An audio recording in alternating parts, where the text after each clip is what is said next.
Recently, I watched countless videos on how to write a short story since my goal is to submit a few of my own to lit magazines this year. So I thought it would be fun for us to plan out a short story right now together. And if you're curious about the videos I watched, they're down in the description box. Okay, first we need to come up with an idea. And if you struggle to come up with them like I do, then just start off with thinking of something that's happened to you or someone you know.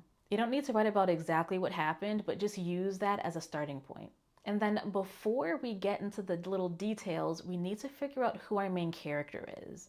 So for my idea, I want to write about someone that moves to a new country because that's what I did. However, it's not always obvious who your main character is. For me, it might seem like, well, I want to write about the person that's doing the moving, but is that the most interesting point of view?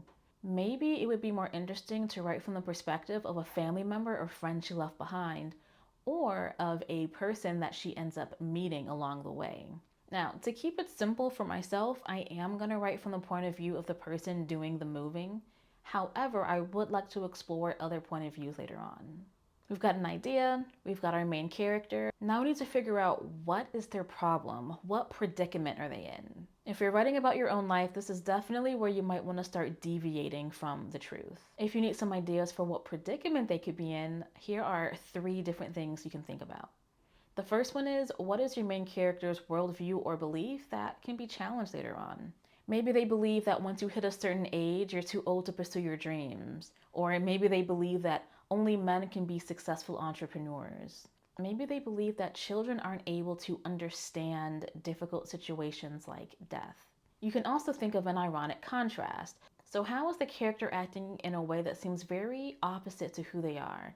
For example, maybe you have a police officer who commits crimes, or a marriage counselor with a failed marriage, or someone that's a motivational speaker that has a lot of self-doubt.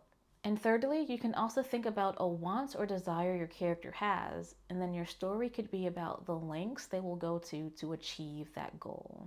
For example, maybe they want to leave a relationship or form a deep connection with someone.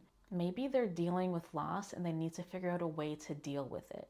You can talk about how they deal with it. Of course, there are so many other ways to think about predicaments that your character can be in, but this was just a starting point and I hope that was helpful. For my predicament, my character lacks independence, and my story is probably going to be how they navigate that. Now, before we get to the middle where we talk about all the little events that need to happen, let's jump straight to the end and focus on the revelation. Now, this is something I want to do because I want to know what I'm writing towards. If I write the middle but I don't know what the ending is going to be, that might make it a little bit tricky for me. So we're starting with the end. For the end, we're going to need some final revelation. Maybe the character changes. Do they progress and move forward, or do they even regress and have a negative change? Maybe the change is really subtle and we more so want the reader to have a changed perception of the character. So for my story, my character lacks independence. Maybe by the very end, she gains independence and she's a stronger person. Or maybe she even becomes more needy and more reliant on others compared to the beginning of the story. Or maybe it seems like she doesn't change at all, and throughout the entire story, we've thought that she was someone that lacked independence, but there's some final reveal that changes how we think of her. Maybe there's a reason why she is the way she is. And that gets us to the middle. I think this is the trickiest part because now we need to marry the beginning to the end and have this story that really explains who our character is. There needs to be some kind of tension. Maybe we can show why or how the character got to the point that they're at now. Like my character, why does she lack independence? Is it because of a former partner? Is it because of her relationship with her mother? Why is she the way she is? We can use this middle part to reinforce their behavior. So far throughout this video, I've been saying my character is gonna lack independence, but I don't wanna say that in my story. I don't wanna say I lack independence or she lacks independence. I wanna show that she lacks independence. Maybe at the very beginning of the story, she can reflect on how this is the most independent thing she's done and she can't believe she's doing it. But then throughout the story, we can really see, wow, this character is really reliant on others. She has no agency.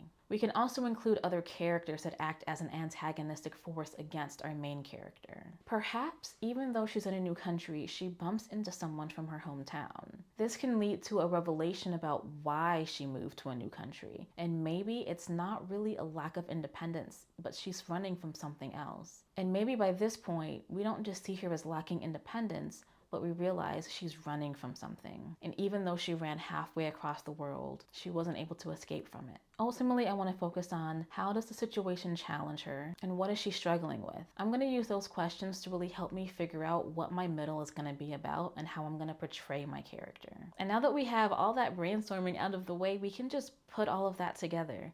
It's not necessarily easy. It might take you a day, a week, a month, or longer, but it doesn't really matter. Just take the time you need. For me, my goal is to write this in about a week and then spend the rest of this month editing it before sending it out to some beta readers for feedback. I hope this video was helpful. Don't forget, down in the description are links to all the videos that I watched. If you're working on your own short story or you're thinking about it, I would love to know in the comments what yours is all about.